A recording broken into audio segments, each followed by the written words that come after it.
Welcome back. और हमारे साथ डॉक्टर अफीफ़ा मौजूद हैं और अब हमें ज्वाइन किया है डॉक्टर यावर जमान ने। दोनों आई स्पेशलिस्ट हैं। अस्सलाम वालेकुम डॉक्टर साहब, कैसे हैं आप? खैरियत से? हम काफ़ी सारी बातें कर ही रहे थे और उसमें अभी ड्यूरिंग द ब्रेक भी बहुत सारी बातें जहन में आई और क्योंकि हम बच्चों की बात कर रहे थे और उसमें शायद एक दो चीज़ें रह भी गई। लेज़ी आइज़ को भी मैं चाहती हूँ आप बता दें और अब बाकी भी आप टेक्निकली कुछ चीज़ें शेयर कर रहे थे ओवर द ब्रेक, सो उसके बारे में भी। होता ये है कि कैटरेक्ट मोतिया, जिसको हम सफ़ेद मोतिया कहते हैं, जो डॉक्टर साहब अभी बता रही थी कि बिल्कुल सही कहा उन्होंने कि इसको कैटरेक्ट एक ऐसी चीज़ हो गई है कि अल्लाह ताला ने कुदरती लेंस हमारी आंख में डाला हुआ है जो कि बिल्कुल क्रिस्टल क्लियर होता है। ठीक है। और वो विद द टाइम उससे मुसलसल 24 घंटे में से 16 घंटे हम जागते हैं, तो ये जो लाइट्स पास हो रही हैं वो उसके पास होके पर्दे तक जा रही हैं, तो लाइट्स पास होती रहती हैं, उसकी वजह से उसके अंदर भी ये लेंस के अंदर एजिंग चेंज आती है। अच्छा। अगर आप उसको आसान अल्फाज में कहें कि लेंस भी बूढ़ा होता चला जाता है। और मैं अपने पेशेंट्स को एग्जांपल देता हूँ कि कैटरेक्ट एक बीमारी नहीं है, क्योंकि वो ये समझते हैं कि जी डॉक्टर साहब कोई ड्रॉप्स दे दें या हम इसको साथ चला लेते हैं, तो वो होता ये है कि वो आप उसको बीमारी के तौर पे ट्रीट करते हैं। जिस तरीके से आपके जोड़ एक उम्र में आके, नीज की जो मैं बात कर रहा हूँ, उनको मैं मिसाल दिया करता हूँ कि जोड़ दुखने लगते हैं और एक इवेंचुअली एक टाइम ऐसा आता है कुछ लोगों को नी रिप्लेसमेंट की ज़रूरत पड़ती है। इसी तरीके से लेंस जो मुस्तकिल उसमें से रोशनी पास हो रही है, वो एज बूढ़ा हो जाता है, वो थोड़ा ब्लर हो जाता है। गाड़ी का विंड स्क्रीन में स्क्रैचेस आते हैं, इस तरीके से लेंस में स्क्रैचेस आ जाते हैं। और जब लेंस में स्क्रैचेस आते हैं तो that has to be replaced with a newer lens, यानी कि उसको हम तब्दील कर देते हैं। और तब अब इसलिए डॉक्टर साहब ने जैसे कहा कि लोग उसको कहते हैं कि जी अभी हम देख रहे हैं, अब वो देखने की बात नहीं है और मोतियों को पकने दें। वो पकना यही है कि वो लेंस ओल्ड होते होते वो इतना ब्लर हो जाए कि आपको नजर आना, पकने से मुराद है कि बिल्कुल खराब हो जाए। बिल्कुल खराब हो जाए। कॉलर हमारे साथ हैं। अस्सलाम वालेकुम। अस्सलाम वालेकुम। वालेकुम सलाम। जी, कौन है हमारे साथ और क्या सवाल है? मैं आपसे बात कर रहा हूँ कराची से, हमजा। जी, सवाल क्या है आपका? मैं ये पूछ रहा हूँ कि आंखों में ऐसे मैं बाहर निकलता हूँ, खुश्की उश्की आती है, उसके लिए क्या वो करेंगे? मतलब समझ आ गया इनका सवाल आपको? ठीक है, ऑन एयर बता देते हैं आपको। Thank you so much. जी डॉक्टर साहिबा, क्या बताएंगी इनको?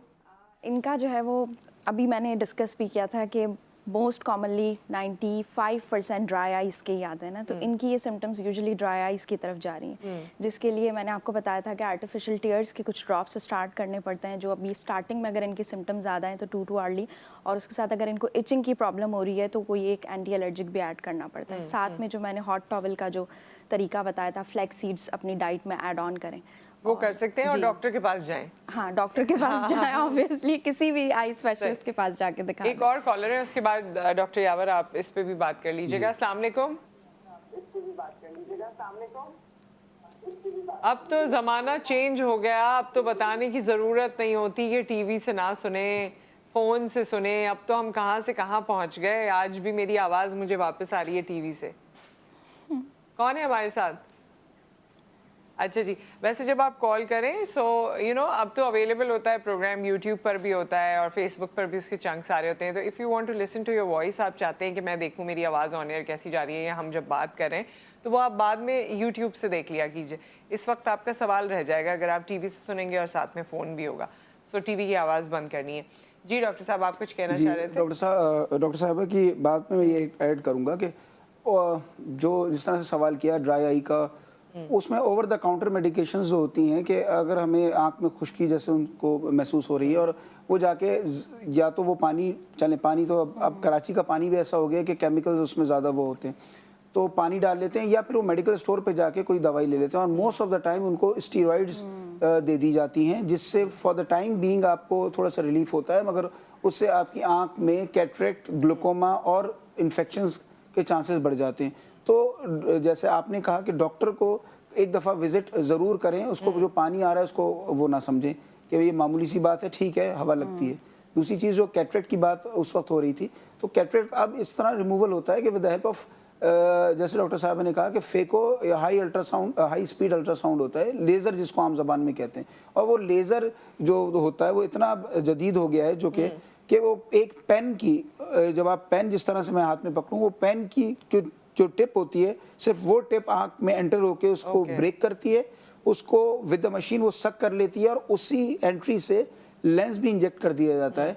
और इसके लिए अब ना इंजेक्शन की ज़रूरत पड़ती है, और यूजुअली मैं तो ये करता हूँ कि हाफ एन आवर तक उसको क्लिनिक में बिठा के पैड रखते हैं और पैड रिमूव करके भेज देते हैं, और it's procedure of let's say 5 minutes. तो अब उसको ये चीज़ के जी हम नंबर हमारा धुंधला चेंज हुआ, और वो चेंज होता है आफ्टर द एज ऑफ 40। अगर दूर की नज़र में चेंज आ रही है 40 या 50, तो वो कैटरेक्ट डेवलपमेंट है, आंखें कमज़ोर इस उसमें नहीं होती। तो वो डॉक्टर को चेक करवा के, और एक हद से ज़्यादा अगर दूर की नज़र 40 साल की उम्र के बाद खराब हो रही है, तो इसका मतलब है कि आपको मोतिया के असरात बिल्कुल बिल्कुल आ रहे हैं। अदरवाइज 40-45 के बाद जो है वो करीब की नजर और खराब होती बस है। आपको इसको मैं ऐड कर दूं कि करीब की नज़र जिस वक्त बेहतर होनी शुरू हो जाए, इसका मतलब है आपको मोतिया बन रहा है। हाँ, ये ना समझे कि मेरी नज़र ठीक हो गई है। ये अक्सर वो आते हैं कि जी डॉक्टर साहब मेरे हमारे 40 में 1 नंबर या 2 नंबर के करीब हमें लगा था, अब तो हम बगैर चश्मे के पढ़ लेते हैं।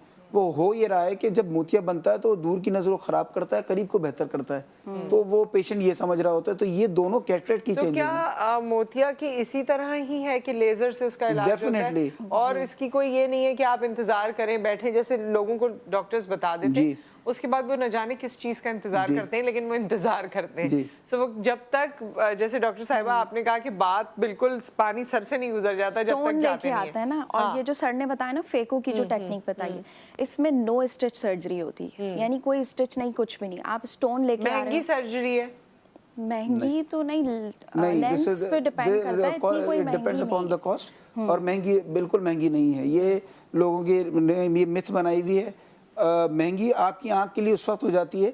अच्छा, जैसे डॉक्टर साहब ने कहा ना कि स्टोन लेकर आते हैं, अब और जब वो स्टोन भी लेकर आते हैं, एक तो देर से आते हैं, और फिर वो कहते हैं डॉक्टर साहब हमें लेजर से करवाना है बगैर टांके वाला। और उसके लिए हम क्या करते हैं कि लेजर की हम उनकी ख्वाहिश को मद्देनजर रखते हुए, लेजर में भी थोड़ी सी हीट जनरेट तो होती है, वो भी मशीन है, तो हम लेज़र की पावर बढ़ाते हैं। और जब लेज़र की पावर बढ़ाते हैं तो जो लेज़र हो गया, सब कुछ हो गया, मगर उसकी जो हीट होती है उसकी वजह से रिकवरी, जो मैं ये बात बोल रहा हूँ कि मैं आधे घंटे बाद पैड रिमूव करके भेज देता हूँ, और पेशेंट जब तक दवाई का असर ख़त्म होता है वो उसकी विजन क्लियर हो जाती है 2-3 घंटे में। ये फिर 1 हफ्ता 10 दिन लग जाते हैं।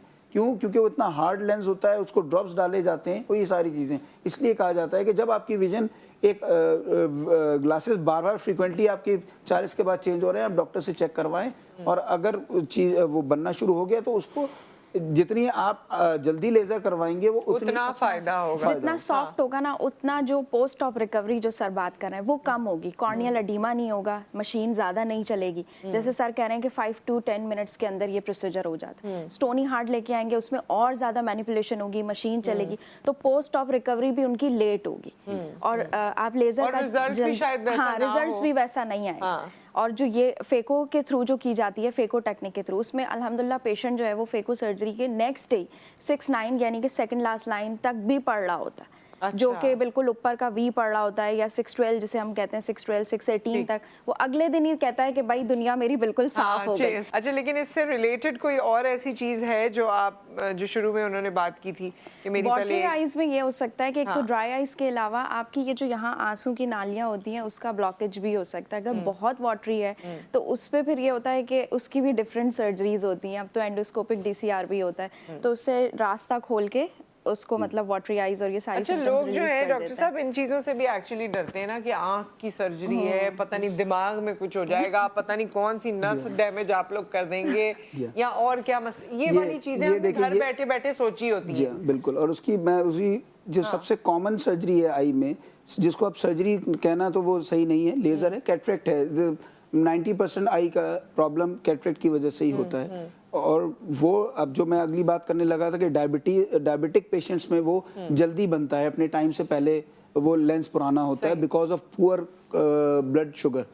तो वो भी मैंने आपको ये बताया कि मैं पेशेंट को यही बताता हूँ करने से पहले कि देखें आपको आँख मतलब चूंकि इंजेक्शन नहीं हो लगता, आँख को आपको खुली रखना है, ऊपर देखना है, और हार्डली मैं आपसे बात करते हुए, इवन उसके दौरान भी मैं आपसे बात कर रहा हूँ, आपको कोई प्रॉब्लम होगी, तकलीफ होगी तो आप मुझे बताएंगे, मैं वो लेज़र बाहर निकाल लूँगा।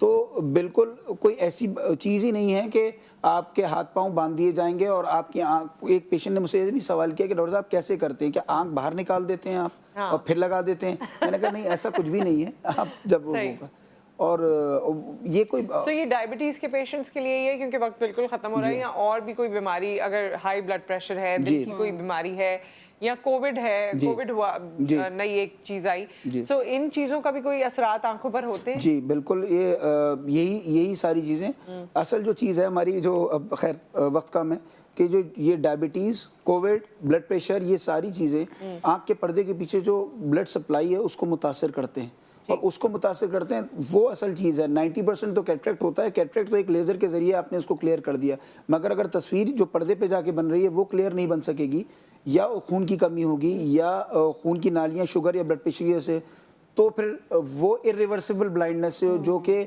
वापस नहीं आ सके, और जो पर्दा हट जाता है, रेटिनल डिटैचमेंट डायबिटीज की वजह से होती है। तो इसलिए पेशेंट अपना, अगर जो डायबिटीज है, हाइपरटेंसिव है, हर 6 मंथ्स में अपना पर्दे का मुआयना जिसे कहते हैं वो जरूर कराएं। With that, thank you so very much for your time and information.